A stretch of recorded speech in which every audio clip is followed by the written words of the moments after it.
Welcome to Working for Women, the Independent Women's Forum podcast, where we are changing the conversation about women and public policy for the better. Hey everyone, I'm Julie Gunlock, Director of the Culture of Alarmism Project at the Independent Women's Forum, and your host for today's Working for Women podcast. Today I'm here with Laura Carno. Laura lives in the beautiful state of Colorado, where she's an activist and the founder of I Am Created Equal. It's a nonprofit that focuses on individual rights. She's also the author of a new book called Government Ruins Nearly Everything. Thanks so much for joining me today, Laura. Hey, thanks for having me. I'm excited to be on. Well, I have to say, first of all, I love the title of that book, of your new book. The nearly in the title, I think, shows you to be both a charitable person and realistic. So I really like that. And I want to delve more into your book. I really want to talk about your book and what sort of inspired you to write the book. But for listeners, I want, before I get to these questions, I want to read Laura's biography that's on the back of her book, and because I think it will give the listeners a very good snapshot of just who you are, Laura, and your point of view. So here goes. It says, Laura understands that politicians are not kings. They are not endowed with some birthright to parcel out our freedoms in tiny doses as they see fit. She knows it's not the job of hired civil servants to tell us what size soda to drink, which light bulbs to buy, or what kind of insurance our family needs. She believes instead that we're all adults who don't need to be told how to live, but who instead need to stand their ground when government gets the relationship with its citizens upside down, when elected officials forget whose money they are spending and whose rights they are eroding, when they forget who the boss is and who's the public servant. Then it's up to citizens to speak out and reset the balance.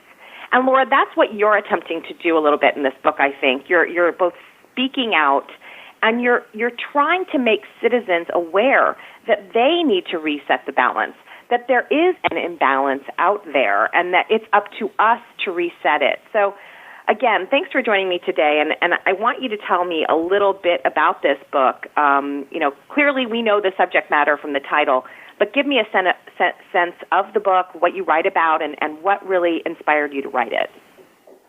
Sure. And the reason that I wrote the book is that I think that both sides of the political aisle speak about individual rights and freedoms incorrectly. Each side has its pet issues where it says the government should stay out of these things, but it should control these other things. And you reverse the sides of the aisle and the issues, and what you get is the other side of the aisle saying, no, it's these things the government should control and these things the government should stay out of. And I kind of go up to 50,000 feet and say there's actually a philosophy that says if you care about any issue, and I tackle social issues, the subtitle of the book is Reclaiming Social Issues from Uncivil Servants. So I'm saying if you care about any of these issues, why would you turn them over to the government to fix? They can't fix anything. They're not set up to fix anything. And so I'm making the case that when there are big societal problems, they belong to us. They don't belong to the government. And the solutions belong to us, not the government. And I lay out people who are doing things on their own outside of government to actually fix big problems. Yeah, that's really interesting. I think often when I argue with people, you mention how the government can sometimes create problems. And so then why do we turn to them to fix the problems? And I think about that issue. I write a lot on food and obesity. And what is so fascinating to me is that when you have a government that had for instance, the food pyramid for years, which told people eat carbs, eat lots of pasta, and don't eat protein, and don't eat fats, no matter if they're good fats or bad fats. And so, the government was saying, cholesterol, very, very bad. Now, the latest dietary guidelines actually says cholesterol is no longer a nutrient of concern. I mean, it's astonishing to me. It really was the government that at least shares the blame. There's other things, like the fact that we all sit on our tushes too long and too much during the day, but certainly the government contributed to it by giving people bad dietary advice. And then you have the same food nannies who want the government even more involved in our dietary choices. And I'm always trying to remind people that the government was the one who created the problem. And you kind of talk about that too. What are some other problems? What are some other things that you think the government has created a problem, and now the government is trying to fix that problem? Sure, and just to comment on what you just said, for us to give power to politicians, and I'll just lump everybody into the word politicians, whether it's an elected official or an unelected bureaucrat, when we give power to them to say, yes, please tell me what to eat, please tell me what should be in my food pyramid, we have to acknowledge that the reason we're giving them that power is because we must think that they are smarter than us and know better than us, and they have their PhDs and all of their fancy education. But when you break that down and you make somebody admit that, we don't actually think that the government or politicians are smarter than us. We think that we know best how to feed our kids and feed ourselves in that case, and they're not smarter than us. And I make the case that maybe they're slightly less smart than us. They just happen to have government jobs. But I'll talk about one of the issues in the book, and the 4 issues I talk about are guns, schools, abortion, and marriage. And let me just take guns as an example. When the government, and I'm talking specifically about gun violence, by the way, we should be looking to do things that are proven to reduce gun violence as opposed to things that are proven to increase gun violence. So when people outside of the government have it in their heart to reduce gun violence, good things happen. But when the government says, I don't even think it wants to reduce gun violence, but when it says it wants to, it does things that make gun violence worse.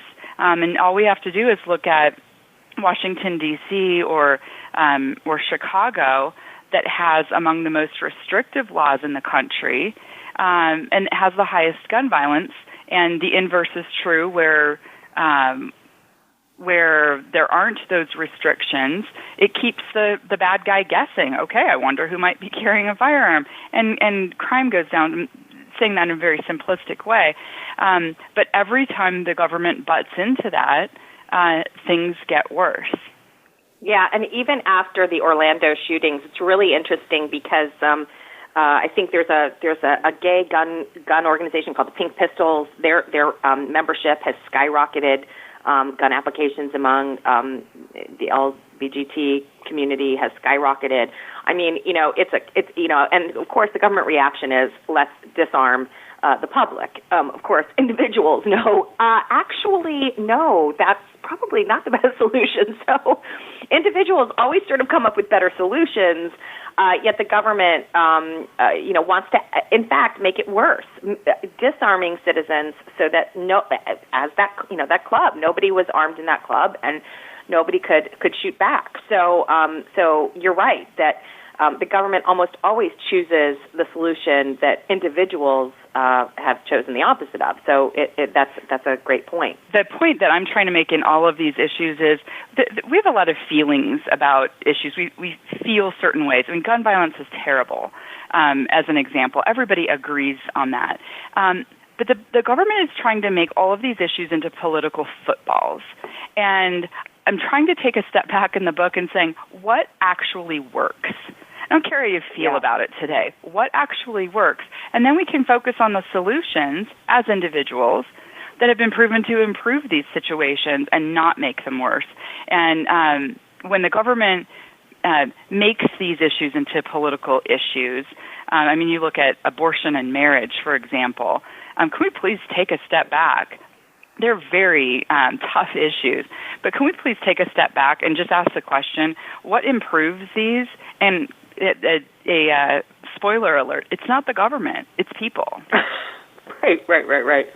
I write a lot about what I found kind of interesting in your book, and from my own perspective, because I write a lot about the phenomenon of helicopter parenting, and that is, this sort of phenomenon, it well, of hovering over your children, waiting for the latest disaster to happen, waiting for planes to fall out of the sky, or rocks to go hurling through the air or them to fall out of a tree, something more realistic. And so I'm sort of a follower of the free-range kids movement and think that that's far better for children. But now we're seeing this helicopter parenting, not of parents to children, but of government to full-grown adults. And we've mentioned this in this podcast so far, from the food we eat to our ability to defend ourselves, our ability to find work and support our families. We're seeing more and more, government interference. And I feel like, but I sometimes, it's like crime.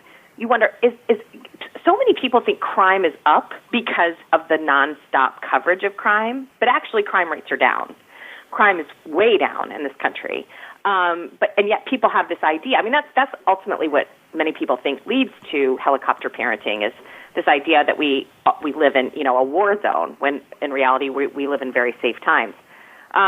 So, are we overstating the problem? I mean, is there more government interference in our lives, or are we just more aware of it with alternative media, blogs, writers like you?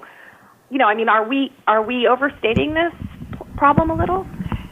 And this is why I think I love following your work at the Independent Women's Forum, because it's such a good mirror to what's going on. And I talk about in the book that there are certain things that it's okay to tell your kids. You can tell them what to eat, and that they need to do their homework, and they need to write a thank you note to their aunt when they get a new sweater for Christmas. Parents tell children that. What has happened with the government is we have this parent by proxy, where the government is telling us, grown adults, what we should do, and that's not okay. So I actually love that parallel. Specifically to your question, is it getting worse, or is it just we're more aware of it? It is absolutely getting worse. You look back. Let's even go to the 1950s. None of us were born then, but we've got a lot of recent history from hearing our parents talk about that. It would have been unheard of to have any government agency come into a mother's kitchen and even make suggestions about what she should be feeding her children. That would have been completely unheard of. And now we have things like, the cashier at the store looking down his nose at you because you didn't bring your canvas bag, and this sort of finger wagging on behalf of people, because the culture has followed what the government has done. And so it's definitely worse, not just the perception. How does this occur? I've written a lot about schools, and and not specifically about how kids are learning in schools, but rather I've written about how schools are now becoming social service hubs. You've got before and after school daycare, so you can drop your kids off at 6 a.m., you can pick them up at 6 p.m. Every single meal is now covered, breakfast, lunch, and dinner. You can get birth control, medical advice, summer feeding programs, daycare for students who have children, counseling, family support. I mean, you name it, you can get it at a school. And, that means schools have an enormous mandate now, to the point that they're not really, they have all these other concerns that education has become secondary. You write about education in your book. What do you write about, and what's your perspective on how schools are educating our kids? Right, and let's first say that the nanny, the folks that lean in that nanny direction have been very, very effective and very purposeful in making sure that the school starts to replace the parent. So that's exactly what you're saying.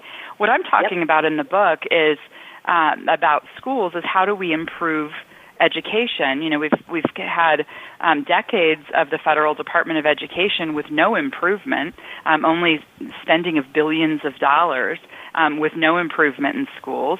And there are definitely places where U.S. schools have fallen in comparison to other international numbers on where we rank in math and science and all of those things that kids need to be able to compete in a global economy.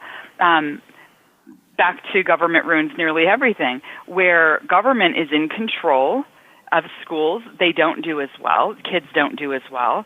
But when people are in control of schools, and I talk about the charter school revolution that has absolutely changed education nationwide, and and made sure that kids who have special needs or who excel or who are just normal kids that learn in a particular way, that parents have the opportunity to say, hey, this is a good school for my kid.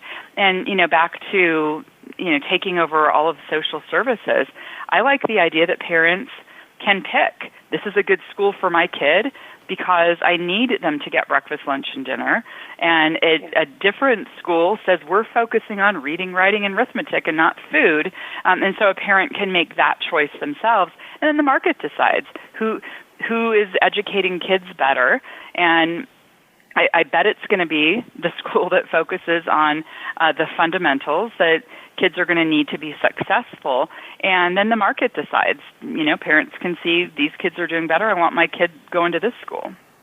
Yeah, that's having free market solutions to things, it seems to never occur to the government. I write about the school lunch program as well, and I suggest in a book that I wrote, a compilation with other IWF authors, I suggested that the school lunch program actually be privatized. I mean, this is a radical concept, but when you think about it, let's say that schools were allowed to contract out and they were allowed to invite different restaurants to come in and use their facilities to offer food to kids.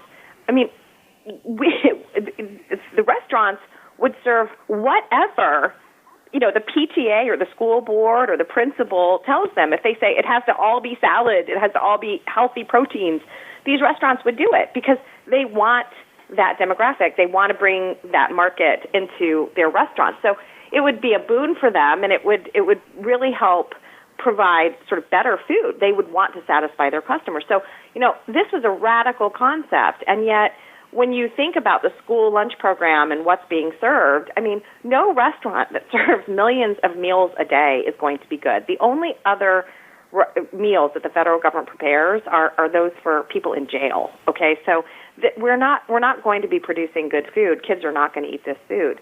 And again, looking at some free market solutions, again, while radical, is really the only thing that will work. I want to just conclude by we've talked about some pretty big issues, from your ability to protect yourself, Second Amendment rights, the problems with education in this country. But you tweeted a story. I want to sort of end on sort of an absurd story, right? Which because I think we need to remember that this encompasses these big, heady issues, as well as these little things that pick away at our freedoms, right?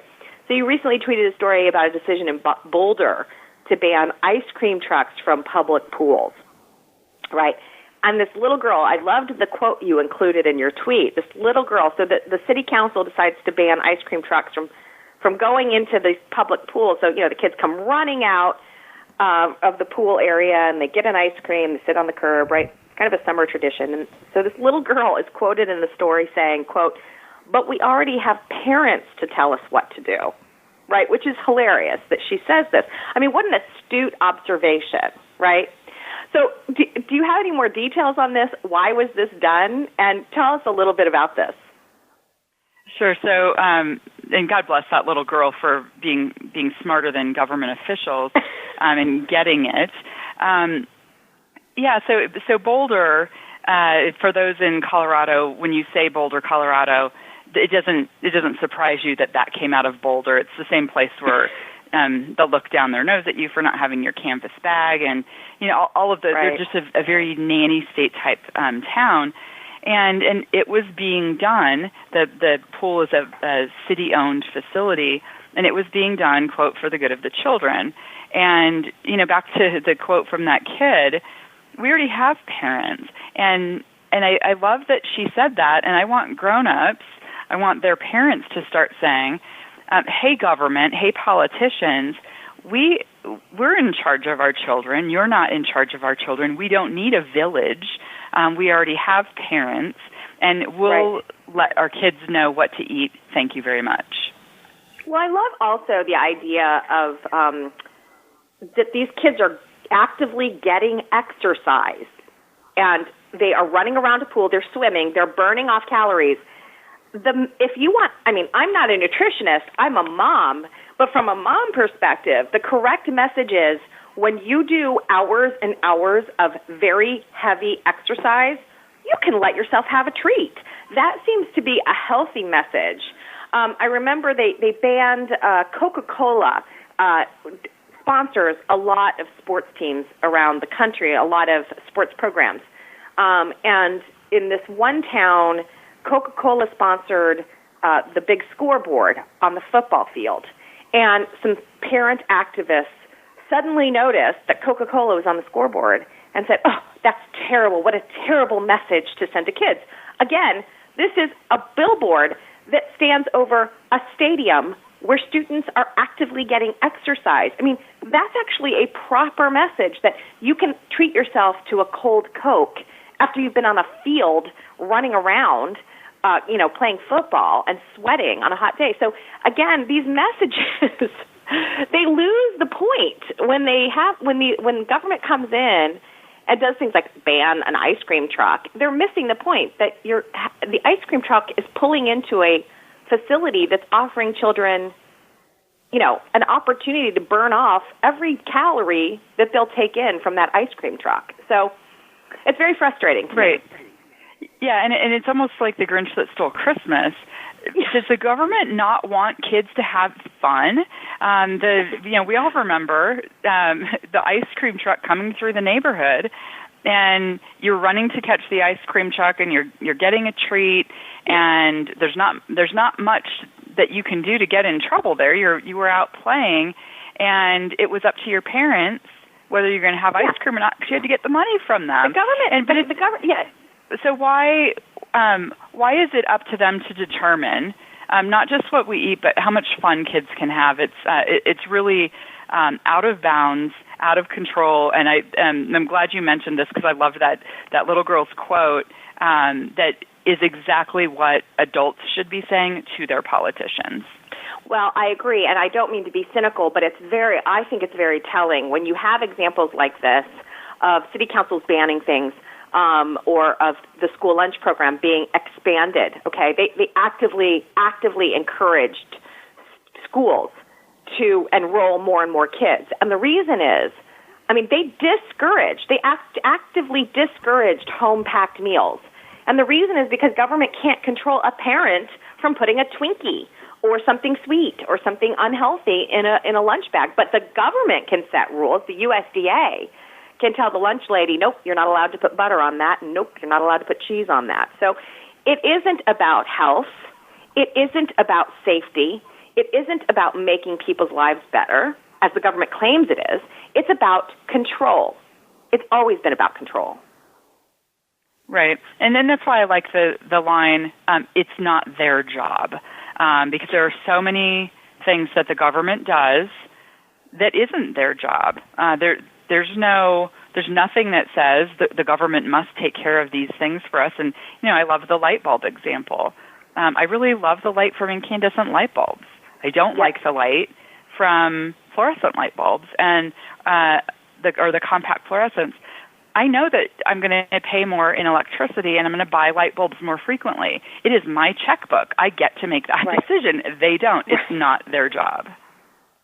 Well, Laura, I know we could go on and on about this, but I know we both have busy lives and busy schedules and, and monitoring government activity over our lives. I'm going to wrap this up for today, but I do have one more question for you, Laura. Where can people find your book and find your additional writings on this topic? Sure. So the book is called Government Ruins Nearly Everything. And if you remember the title of the book, you can just search for that on Amazon. You can also find the link to Amazon at my website, lauracarno.com. And you can't miss it. There's a big picture of the book cover. You can click there. It'll take you directly to Amazon. All of my blogs are also there at lauracarno.com. So you can see the other things that irritate me on a week-by-week basis. Great. Thanks again for joining me, Laura. This has been another edition of IWF's Working for Women podcast. For those of you who listen, thanks for your time. You can find out more about this topic and many more at IWF.org. If you enjoyed listening to this podcast, please give it a thumbs up, share it on social media, or stop by IWF.org for similar content.